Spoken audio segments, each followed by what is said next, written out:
ప్రాంతమైన విశాఖపట్నం సముద్ర తీరంలో ఒక రాష్ట్ర భవిష్యత్తు గురించి ఒక నిర్ణయం తీసుకునే ముందు రాష్ట్ర భవిష్యత్తు గురించి ఒక ప్రతిజ్ఞ చేయడానికి ఇక్కడికి వచ్చిన పోలీస్ డిపార్ట్మెంట్ వాళ్ళకి అదేవిధంగా కళాశాల విద్యార్థులకి ఒకే ఒక మంచి ఉద్దేశంతో పనిచేయడానికి సిద్ధపడ్డ ప్రతి ఒక్కరికి కూడా శిరస్సు నుంచి పాదాభివందనం చేస్తున్నా. ఎందుకు ఈ మాట చెప్తున్నానంటే నేను రాజకీయాల్లోకి వచ్చి 10 సంవత్సరాలు అయింది. 10 సంవత్సరాల్లో నేను కూడా పోలీస్ డిపార్ట్మెంట్ తాలూకా కష్ట సుఖాలన్నీ కూడా నేను కళ్ళతో చూస్తున్నా. సుఖం కన్నా కష్టం ఎక్కువ కనిపిస్తుంది. ఎన్ని గంటలకు తింటారో తెలియదు, ఏం తాగుతారో తెలియదు, ఏ టైంకి ఎక్కడ ఉంటారో తెలియదు. ఆఖరికి మృత్యువుతో పోరాడుతున్నా కూడా డ్యూటీకి వచ్చిన సందర్భాలు కూడా చాలా చూసా. Hats off to our police, hats off. ముఖ్యంగా హోమ్ మినిస్టర్గా నేను ప్రమాణ స్వీకారం చేసిన తర్వాత ఇంకా ఛార్జ్ తీసుకోకుండానే మొట్టమొదటిగా మేడం ఏంటి డ్రగ్ మీద పడింది, మేడం ఏంటి గంజాయి మీద పడింది అని చాలా మంది మాట్లాడారు. కొంతమంది బయటికి మాట్లాడలేదు, కొంతమంది బయటికి మాట్లాడారు, కొంతమంది నాతో కూడా మెసేజ్ కూడా ఫార్వర్డ్ చేశారు. మేడం రాష్ట్రంలో ఇంకా చాలా సమస్యలు ఉన్నాయి, ఆర్థిక మాంద్యం ఉంది, అప్పుల్లో ఉంది, చాలా సిచ్యువేషన్స్ ఉన్నాయి. బట్ ఎందుకు మీరు డ్రగ్ మీద మీరు కాన్సన్ట్రేట్ చేశారు, గాంజా మీద కాన్సన్ట్రేట్ చేశారు అంటే అందమైన విశాఖ అని, టూరిస్ట్ ప్లేస్ అని రకరకాలుగా వింటా ఉంటే చాలా బాగుంటుంది విశాఖపట్నం గురించి. ఎందుకంటే విశాఖపట్నం వాసులుగా మనం చాలా గర్వపడతాం. అట్ ద సేమ్ టైం రాష్ట్రంలో ఎక్కడ డ్రగ్స్ దొరికినా, రాష్ట్రంలో ఎక్కడ గాంజాయి దొరికినా దాని మూలాలు విశాఖపట్నంలోనే ఉన్నాయని చెప్పినప్పుడు కూడా మన మనసు అంతే బాధపడుతుంది. అట్ ద సేమ్ టైం నేను 5 సంవత్సరాలు ప్రతిపక్షంలో ఉండేటప్పుడు ఒక మహిళా అధ్యక్షురాలుగా నేను పనిచేసినప్పుడు చాలా సిచ్యువేషన్స్ నా కళ్ళతో నేను చూశాను. యువగలం పాదయాత్రలో లోకేష్ గారి పాదయాత్ర చిత్తూరులో చేస్తున్నప్పుడు ఒక తల్లి కూతురు ఇద్దరు వచ్చారు స్కార్ఫ్ కట్టుకొని. ఆ అమ్మాయి నా వరకు వచ్చారు. ఏంటమ్మా అంటే ఆ అమ్మాయి చెప్పిన మాట వింటే నాకు భయం వేసింది. వెంటనే లోకేష్ గారి దగ్గరికి తీసుకెళ్ళా. ఆ అమ్మాయి నాతో మాట్లాడేటప్పుడు కూడా స్కార్ఫ్ ఓపెన్ చేయలే. ఆ అమ్మాయి 10th క్లాస్ చదువుతుంది. రెగ్యులర్గా స్కూల్ మానేసి అక్కడ నియర్ బై ఉన్న ఒక చిన్న బడ్డీ కొట్టు దగ్గరికి వెళ్ళి గాంజా తాగుతూ లోపల అమ్మాయిని మల్టిపుల్ టైమ్స్ రేప్ చేశారు. ఆ అమ్మాయి తల్లి భరించలేక ఆ కూతురు ఎక్కడ చచ్చిపోతుందో అని, అమ్మ ప్రేమ కదా నిజంగా అదే పొజిషన్లో ఇందాక సోదరుడు చెప్పినట్టు టీచర్ ఉంటే లాగి పెట్టి కొట్టిద్ది, ఇంకొకరు ఉంటే కొట్టేవారు. కానీ తల్లి ప్రేమ కొట్టలేకపోయింది. నా కూతుర్ని ఎలాగైనా రక్షించుకోవాలి అని ఎక్కడికి వెళ్ళాలో తెలియక లోకేష్ గారి దగ్గరికి పరిగెట్టుకొని వచ్చింది. ఆ రోజు ఆ అమ్మాయి సిచ్యువేషన్ చూస్తే షీఈస్ టాపర్. ఆ టాపర్ అయిన అమ్మాయి కూడా డ్రగ్స్కి అలవాటు పడిపోయి, గాంజాకి అలవాటు పడిపోయి తల్లిని కూడా రోడ్డు మీదకి తీసుకొచ్చి మొహం కూడా చూపించుకోలేని పొజిషన్. ఒక ఆడపిల్లకి అవనేయండి, ఎవరైనా అవనేయండి, అందంగా కనిపించాలి అనుకుంటాం. స్కార్ఫులు కట్టుకొని తిరుగుతామా? కనిపించకుండా స్కార్ఫులు కట్టుకొని తిరిగేది ఏంటంటే ట్యాన్ అవ్వకుండా తిరుగుతారు మా ఆడపిల్లలు. కానీ ఈరోజు మొహం కనిపించకూడదు అని తిరిగే పరిస్థితికి వచ్చారంటే ఎవరిది తప్పు, ఎవరిది రెస్పాన్సిబిలిటీ, ఎవరిది? అది మన అందరం కూడా ఒకసారి తెలుసుకోవాల్సిన అవసరం ఉంది. ఈరోజు నేను హోమ్ మినిస్టర్ అయిన తర్వాత డ్రగ్స్ గురించి, గాంజా గురించి మేము ఫస్ట్ ప్రెస్ మీట్ పెట్టిన తర్వాత నాకు చాలా మంది, మీరు నమ్మరు, 30 మెంబర్స్ 40 మెంబర్స్ అయి ఉంటారు, తల్లిదండ్రులు నాకు మెసేజ్ పెడుతున్నారు. మా అబ్బాయి గంజాకి అలవాటు పడిపోయాడమ్మా, వచ్చి తీసుకెళ్ళండి. మా అబ్బాయి గంజాకి అలవాటు పడిపోయాడు, మమ్మల్ని కొడుతున్నాడు, పోలీస్ డిపార్ట్మెంట్కి చెప్పి అరెస్ట్ చేయించండి.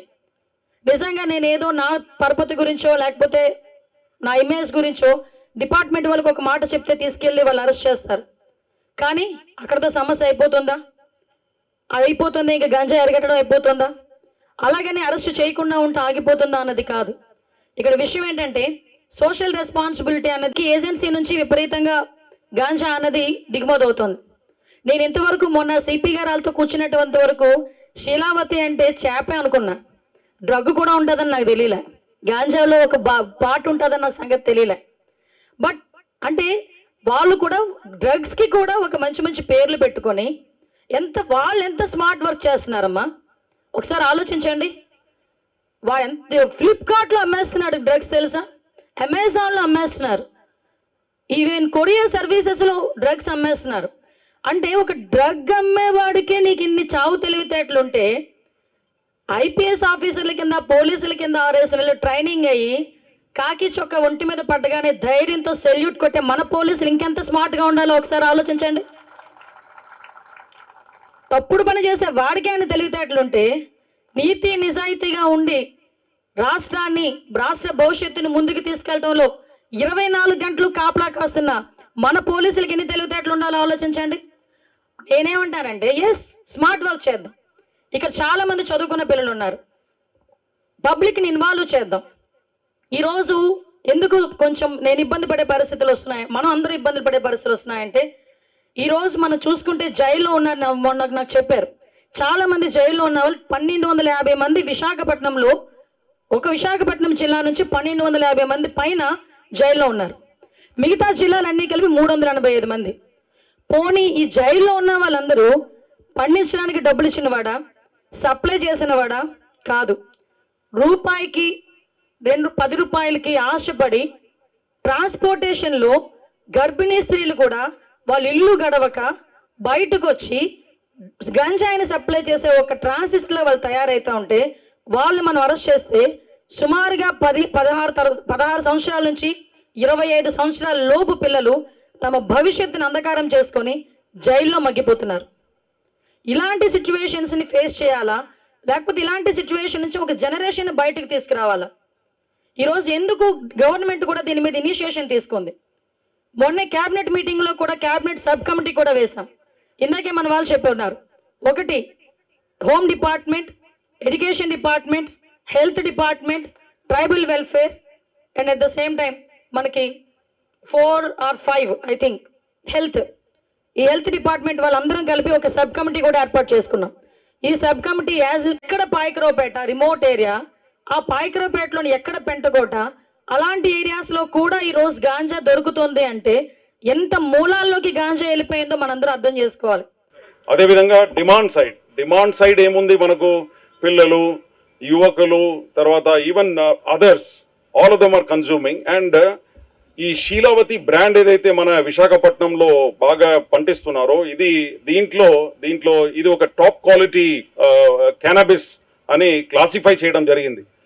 సో దీంట్లో ఏమవుతుందంటే డిమాండ్ బాగా పెరిగిపోయింది. Demand in the sense all the neighbouring states like Tamil Nadu, Karnataka, Kerala, Delhi, Uttar Pradesh, west Bengal, Chhattisgarh, Bombay, Goa, ఈ అన్ని రాష్ట్రాలు కూడా మన దగ్గర నుంచి ఇది బాగా అంటే క్వాలిటీ బాగా ఉండటం వల్ల ఇక్కడ నుంచి బాగా డిమాండ్ పెరిగిపోయిందంటే ఏమవుతుంది, the profits are very high. So మనం ఏం చేయాలా, మన డిపార్ట్మెంట్ పరంగా, ప్రభుత్వ పరంగా రిస్క్ని పెంచాలా. రిస్క్ ఎలా పెంచాలంటే, మొన్ననే మన హానరబుల్ హోమ్ మినిస్టర్ గారు after taking charge, she has identified this as one of the most important and priority program of the police department. Not only police department, all of the department. ప్రభుత్వ పరంగా దీన్ని ఒక priority programme గా identify చేసి మా అందరికి కూడా ఆదేశాలు ఇచ్చారు. 100-day action plan. ఈ 100-day యాక్షన్ ప్లాన్ లో all the departments must come together, which includes schools. Today we have students from Bulaya College, then Mahila Police. వీళ్ళందరూ కూడా they can do 100-day action plan ని ఇంకా రాబోయే 90 days లో we want to implement it, and day by day we have some action plan. దాంట్లో education department, transport department, medical and health department, and various other departments, drug control department అందరూ కూడా కలిసి పనిచేస్తూ ఈ విధంగా with the help of the press and media we want to take this message forward and see to it that Vizag city and in fact Andhra Pradesh becomes drug free. దీంట్లో youth and welfare department also have to play a very important role. ఈరోజు world drug day, అంటే డ్రగ్స్ని నిర్మూలించడం గురించి మనం చేపట్టవలసిన కార్యక్రమాలు అవన్నీ కూడా ఒక్కొక్క రోజు, ఒక సంవత్సరంలో ఒక రోజు కేటాయించాలి, దానిపైన ప్రత్యేకమైన శ్రద్ధ పెట్టాలి అనే ఉద్దేశంతో ఇంటర్నేషనల్గా ఇది ఈరోజు జూన్ 26న జరుపుకోవటం జరుగుతుంది. సో అదేవిధంగా ఈరోజు బీచ్ రోడ్లో సిపి గారి ఆధ్వర్యంలో అట్లాగే హోంమంత్రి గారు గౌరవనీయులైన అనిత గారు ఆధ్వర్యంలో ఇవాళ డ్రగ్స్ డే నిర్వహణ చేయటం జరిగింది. దీనికి ముఖ్య ఉద్దేశం ఏంటంటే ఏదైతే విశాఖపట్నము ఆంధ్రప్రదేశ్కి ఒక డ్రగ్స్ క్యాపిటల్గా మారిపోయిన సందర్భంలో అత్యంత దారుణమైన పరిస్థితి ఏర్పడిపోయింది. ఈ ఉద్దేశంతో ఎక్కడైనా సరే ఆ దేశంలో డ్రగ్స్ ఎక్కడైనా దొరికితే గంజాయి అది మూలాలు మాత్రము విశాఖపట్నం అని చెప్పి వస్తుంది. చాలా బ్యాడ్ నేమ్ వైజాగ్కి వస్తుంది. ఇది ఒకటే కాకుండా చిన్న పిల్లల దగ్గర నుంచి అందరూ కూడా అలవాటు పడే పరిస్థితి ఏర్పడిపోయింది. అంటే 10th క్లాస్ చదివిన వాళ్ళు కూడా ఈ డ్రగ్స్కి అలవాటు పడి వారి జీవితాలని సర్వనాశనం అయిపోయిన పరిస్థితి ఏర్పడుతుంది. అట్లాగే వాళ్ళ ఇంట్లో తల్లిదండ్రులకి కూడా చాలా ఇబ్బందికరమైన పరిస్థితులు వస్తున్నాయి. నాకే చాలామంది తల్లిదండ్రులు ఫోన్ చేసి మా అబ్బాయి ఇట్లాగ డ్రగ్స్కి అలవాటు పడిపోయాడు, గంజాయికి, కొంచెం సహాయం చేయండి, మీరు పోలీస్కి ఇన్ఫామ్ చేసి వాళ్ళని జైలుకి పంపించండి అని చెప్పి తల్లిదండ్రులే చెప్తున్నారంటే దీన్ని బట్టి మనం అర్థం చేసుకోవాల్సిన విషయము అత్యంత దారుణమైన పరిస్థితి ఉంది. కాబట్టి ఈరోజు హోంమంత్రి గారితోటి ఈ ప్రత్యేకమైన ఒక స్పెషల్ ఫోర్స్ ఈ డ్రగ్స్ని కట్టడి చేయటం గురించి ఒక స్పెషల్ ఫోర్స్ పెట్టాలి. ఈ చిన్నపిల్లలు ఎవరైతే ఈ విధమైన అలవాటుకి లోనవుతున్నారో వాళ్ళని జైల్లో పెట్టడం పరిష్కారం కాదు. తప్పనిసరిగా వాళ్ళకి డీ అడిక్షన్ సెంటర్స్ అట్లాగే కౌన్సిలింగ్ సెంటర్స్ పెట్టాలని చెప్పి మేము విజ్ఞప్తి చేయటం జరిగింది. ఆ విజ్ఞప్తి మేరకు తప్పనిసరిగా ఆ దిశగా మనము టేకప్ చేస్తాము ఇష్యూస్ అని చెప్పి హోంమంత్రి గారు కూడా చెప్పడం జరిగింది.